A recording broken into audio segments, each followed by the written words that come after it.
Yemen में फांसी की सजा का सामना कर रही केरल की नर्स निमिषा प्रिया को एक बड़ी राहत मिली। यमन के अधिकारियों ने उनकी फांसी पर फिलहाल रोक लगा दी, जिससे उन्हें बचाने की उम्मीदें दोबारा जाग उठी हैं। निमिषा की फांसी 16 जुलाई 2025 को तय की गई थी, लेकिन भारत के ग्रैंड मुफ्ती की ओर से की गई मानवीय अपील और मध्यस्थता के बाद यमन के प्रशासन ने सजा पर रोक लगाई। अब इस मामले में दूसरे चरण की कोशिशें भी तेज हो गई हैं। निमिषा प्रिया केरल के पलक्कड़ जिले की रहने वाली हैं और उन पर आरोप है कि उन्होंने यमन में अपने business partner Talal Abdo Mahdi की हत्या की। अदालत में पेश दस्तावेजों के मुताबिक उन्होंने तलाल को नशीला पदार्थ दिया और फिर उसके शव को एक दूसरी नर्स की मदद से काटकर अंडरग्राउंड टैंक में छिपा दिया। ये हत्या व्यक्तिगत और व्यावसायिक तनाव के चलते हुई।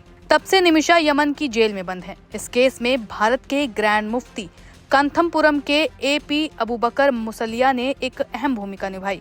उन्होंने यमन के मशहूर सूफी विद्वान शेख हबीब उमर से कांटेक्ट किया, जिन्होंने इस मामले में अपना हस्तक्षेप किया और यमन सरकार से बात करके फांसी रुकवाने में मदद की। अब शेख उमर की ओर से एक टीम को यमन में मृतक के परिजनों से बातचीत के लिए भेजा जाएगा। टीम में कुछ महिला प्रतिनिधि भी शामिल होंगी और उनका मकसद इस्लामिक कानून के तहत माफीनामा हासिल करना होगा, जिससे निमिषा को जीवन दान मिल सके।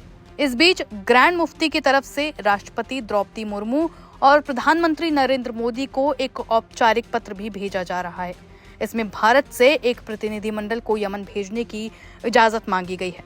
इस डेलीगेशन में निमिषा एक्शन काउंसिल के सदस्य वकील सुभाष चंद्र और मुफ्ती के चुने गए 2 प्रतिनिधि शामिल होंगे। Aim right, achieve big. At KR Mangalam University, we provide you the platform to turn your dreams into reality. At KR Mangalam University.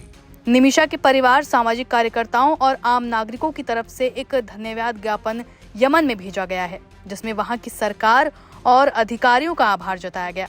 इस ज्ञापन पत्र में कहा गया कि उन्होंने अंतिम समय में फांसी को रोककर मानवीयता का परिचय दिया है।